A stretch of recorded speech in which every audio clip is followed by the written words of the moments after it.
Nessa pequena aula nós vamos entender como de fato um computador funciona e como ele entende o que a gente pede para ele fazer. Mas antes de mais nada, eu preciso trazer essa frase de Steve Jobs que disse: todos nesse país deveriam aprender a programar um computador, pois isso ensina a pensar. Esse é o intuito desse canal. E computação está em tudo. Se a gente pensar que todas as automações, todos os jogos, os algoritmos de segurança, a agricultura, a agropecuária, mas a gente precisa entender um pouco mais o que é esse tal desse algoritmo. Para isso, nós vamos criar uma trilha, vamos chamar isso de aventura. Nós vamos passar por conceitos iniciais, depois entender estruturas sequenciais, estruturas de decisão, estruturas de repetição, modularização, o fundamento de estrutura de dados e, por fim, nós vamos dar uma olhada na programação orientada a objeto. A ideia dessa trilha, dessa playlist, é te preparar para um conjunto de programação. Eu costumo dizer que para programar você precisa saber 4 coisas: if, for, declaração de variáveis e estrutura de dados. O resto é sintaxe. Sabe quando você foi aprender alguma linguagem, inglês, francês, espanhol? A primeira foi bem difícil. Você precisou entender a estrutura daquilo tudo, quais eram as conexões. Em linguagem de programação é a mesma coisa. Quando você vai entender um algoritmo, é a mesma coisa. No começo é um pouco difícil, é claro, mas quando você vai aprendendo, a linguagem vira só sintaxe. Você passa a ser um resolvedor de problemas. Para a gente entender como essa jornada começa, vamos entender primeiro como funciona um computador. De forma geral, nós temos 3 estruturas básicas. Uma estrutura de entrada, que é a forma como os dados entram no computador. O teclado, o mouse, um sensor, uma câmera. Tudo isso é uma forma de entrada de informação para dentro do computador. Essa informação então é codificada, ela é estruturada e, por fim, ela é processada em uma CPU, em um computador. A unidade lógica de processamento é que vai fazer as contas necessárias para que aquela informação dê algum tipo de resultado, algum tipo de saída. Então, quando a gente precisa falar com um computador, no final do dia, um computador entende 2 coisas. Na verdade, o computador entende uma coisa: variação de tensão, variação de energia. Ou é 0 ou é 1. O 0 e 1 já é uma abstração, ou seja, você está pensando já um pouquinho fora da caixa. É a quantidade de corrente e a quantidade baixa de corrente.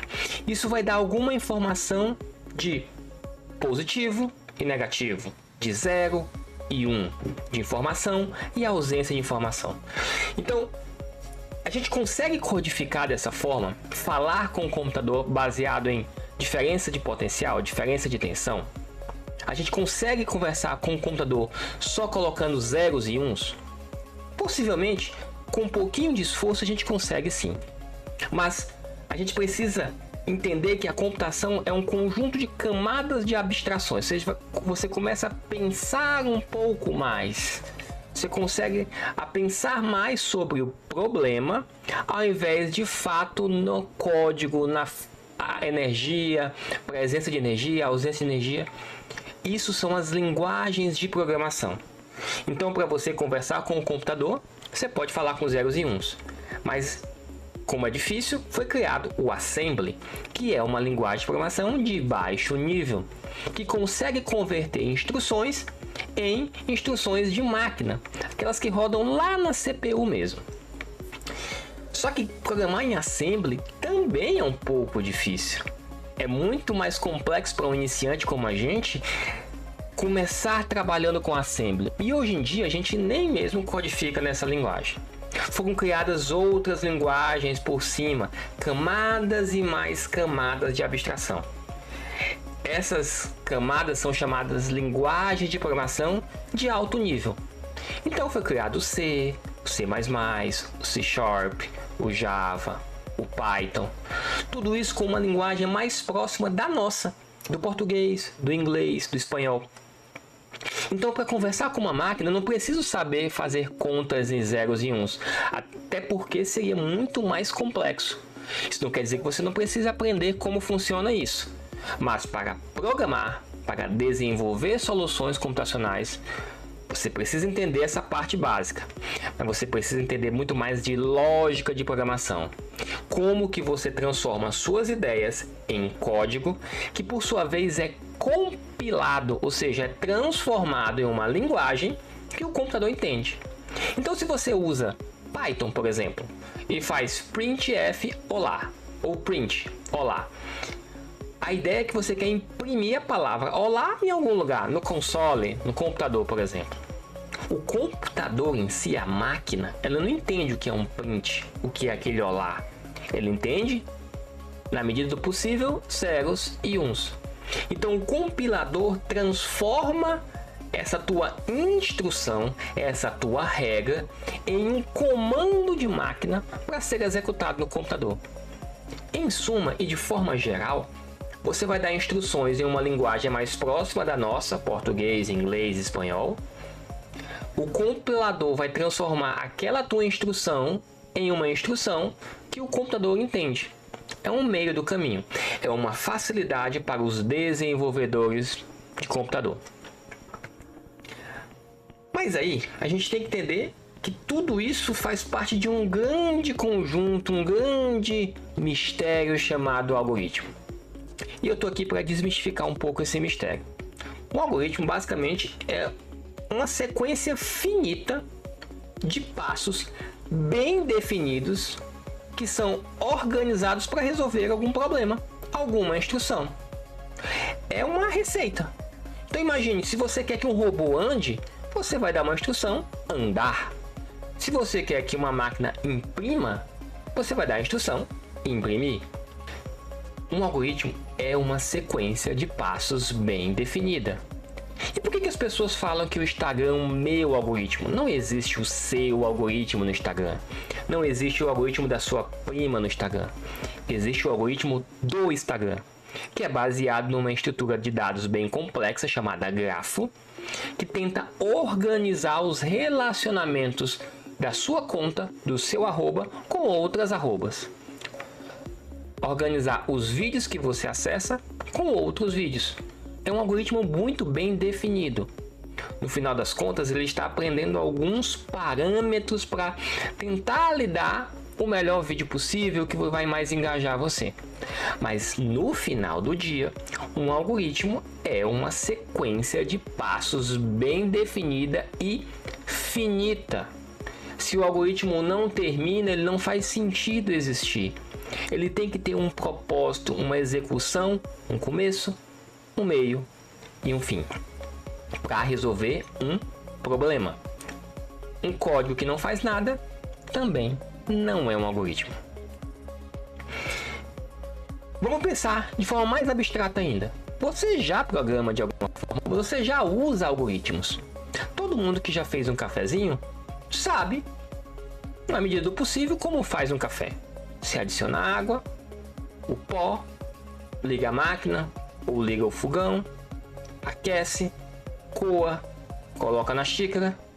Se é do açúcar, coloca açúcar. Se é do sem açúcar, não coloca açúcar. Se é do adoçante, coloca o adoçante. Mas você percebe que existe uma sequência finita de passos com o objetivo claro: fazer um café.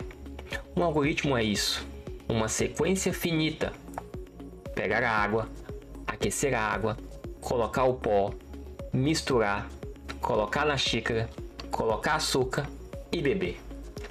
Sequência finita de passos. Se você tem uma sequência finita de passos para resolver um problema, você tem sim um algoritmo. A lógica de programação, ela dá a estrutura, a sintaxe. Por exemplo, você vai escrever em português. Você não fica colocando o predicado, depois o objeto, depois o verbo. Não, você segue uma estrutura básica de como você vai escrever para que uma outra pessoa entenda, correto? Pronto. Um algoritmo na lógica, usando lógica de programação, segue essa mesma ideia. Ele tem que ter uma estrutura básica, ele tem que ter uma organização. Para quê? Lembra do compilador? Para que o compilador consiga entender essa estrutura e transforme essa estrutura em algo que o computador entenda. Por exemplo, nesse nosso pequeno código aqui, que está numa linguagem chamada Portugal, não surpreendentemente baseada no português, eu tenho duas variáveis chamadas sal atual e novo sal, provavelmente salário. E elas são do tipo inteiro. Lembra que as palavras podem ser classificadas também em sujeito, verbo, objeto? Aqui também as coisas são classificadas, são organizadas em tipos. Nesse caso, dois tipos inteiros. Na linha 3 eu tenho o início do meu algoritmo. Escreva, digite o salário atual do funcionário. Eu estou dando uma ordem para o computador, mas o computador não entende o que é esse escreva. Mas o compilador consegue fazer esse que a gente chama de parser. Ele transforma esse escreva em uma instrução de máquina, que vai colocar no navegador, vai colocar no console, vai imprimir num papel. Não sei, depende do compilador. Depois, leia sal atual, ou seja, o que eu escrever, ele vai colocar nessa variável. Não se preocupe, a gente vai trabalhar cada um desses conceitos, variáveis, tipos, nas próximas aulas. Mas atenta aqui ao nosso código. Aí eu faço a pergunta: o salário atual é menor ou igual a 500? Isso pode ser verdade ou pode ser falso.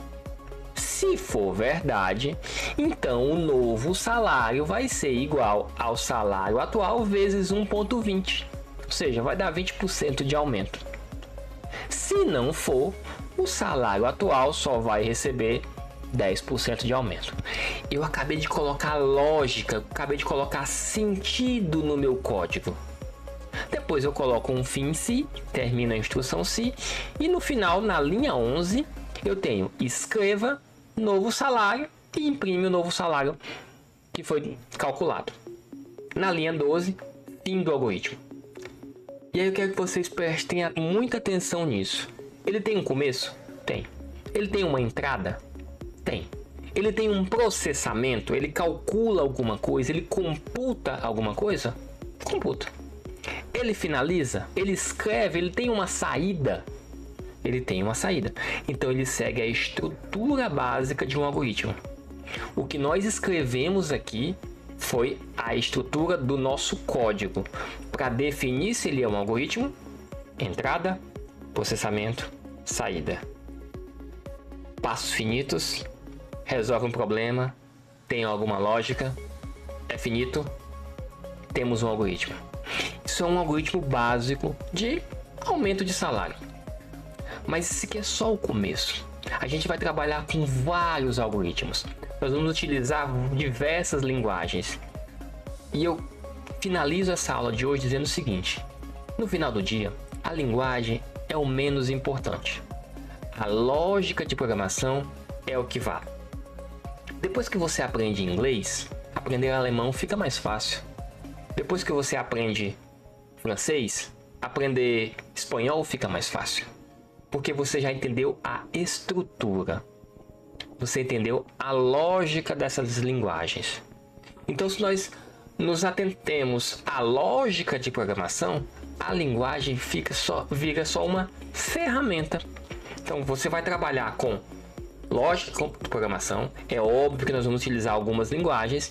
E no decorrer dessa playlist, nós vamos trabalhar com Python, com Java, para que a gente entenda como isso pode ser sedimentado. Como é que a gente consegue separar e fixar esses conceitos de lógica de programação, de linguagem de programação. Sejam muito bem-vindos à playlist de algoritmos. Eu sou o Di Magalhães e foi um prazer estar com vocês hoje. Valeu e até a próxima. Não se esqueçam de me seguir